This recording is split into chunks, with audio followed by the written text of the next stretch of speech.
Okay, hello everybody. So this is actually a video for a subscriber.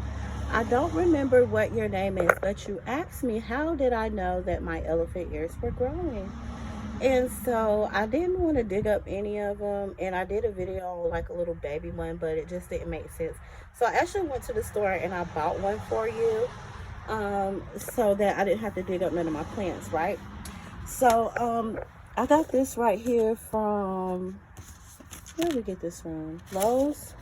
And on the back of them, they actually tell you everything that you need to know. So if you need to pause this, it tells you where to plant it. It tells you whether it needs partial sun or full sun. So we'll probably find somewhere down by the road where it's partial sun to kind of plant this one.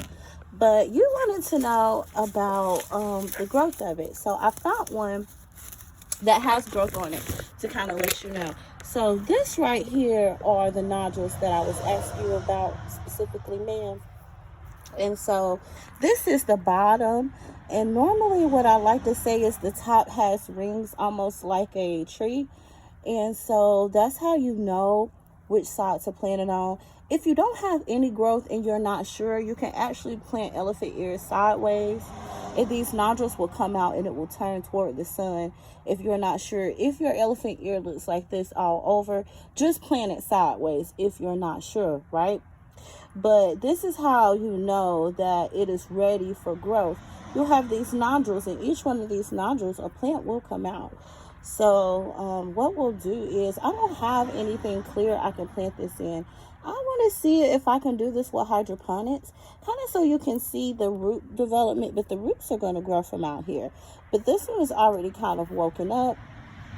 It already has some stored up energy, so it's putting out some good nodules. So right now we have 1, 2, 3, 4, 5, 6, and we have some other ones too.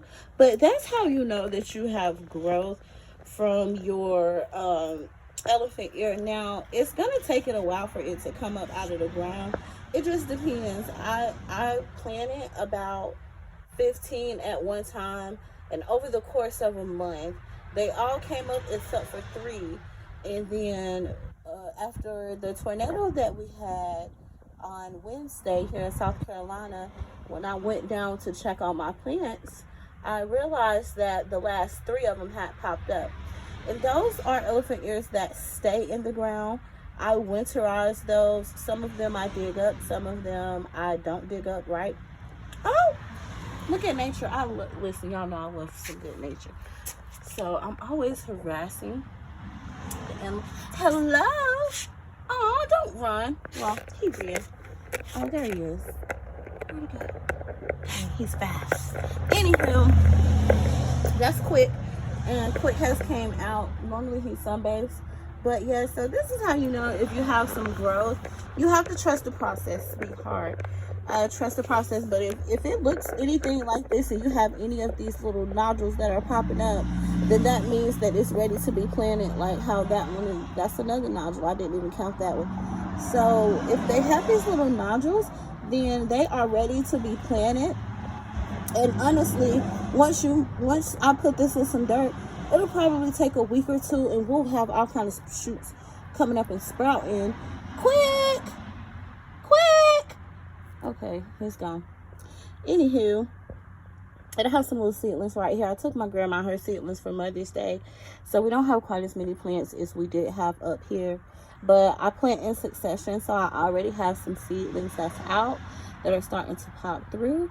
So I just came to answer that question for you, and I went and bought it, and it was only $8. It was only $8, so I would recommend to go to a big box store, something like Sam's Club or Costco. You're going to get the most bang for your buck, because like I said, I got a package of 15 or 16 bulbs for like $20, and you know, they look great. Honestly, dang, I really don't want to like walk through the forest of like plants right here, but I have so much growth, and they all were planted at the same time. Some of them have several leaves and some of them are just popping up. So it really just depends on where you are, how much sunlight you give them, and make sure that you're feeding them, because they're heavy drinkers. I do a, what do you call it, I guess like a feeding. You know how you can go to the store and buy fertilizer. You can buy fertilizer, or you can just get the soil. Like I have garden soil right here, and it has fertilizer in it. And so I like to use the loose soil just because elephant ears have a lot of they have a lot of roots, and the roots need to be able to breathe, and so you want it to be in like loosened soil, or you can mix it with regular garden soil and like, what's it called, and I don't know the name of it. I'll have to tell you on the flip side. But anyway, yes girl, this video is for you, for the subscriber who asked about how do you know once you plant it, baby. You just got to trust the process. Talk to your plants. Every morning I wake up and I come and I speak to my plants. I touch on them. I tell them how beautiful they are, how much they're growing. I know people say that it's crazy, but I had a thing of seedlings like this, right? And I started it at the same time I started some other seedlings. So I had came out here and I was like, yo, I'm gonna have to get rid of y'all, or I guess we're gonna have to start over, because y'all act like y'all not gonna grow for me. Like, I don't love on y'all. I promise you, the next morning I came out here and it was 6 out of the 8 of the seedlings had popped through. It was like, you better not. So just talk to your plants. They have feelings too. I play music for my plants. I know it's gonna sound crazy. I don't care what none of you say. Like, that's just how I am. I've always been that way. My grandmother did that. My grandmother used to actually play gospel music. So play whatever type of music you want. Just make sure it's high vibrational music. But yes, this is how you know that you have some growth. And once you plant it, trust the process.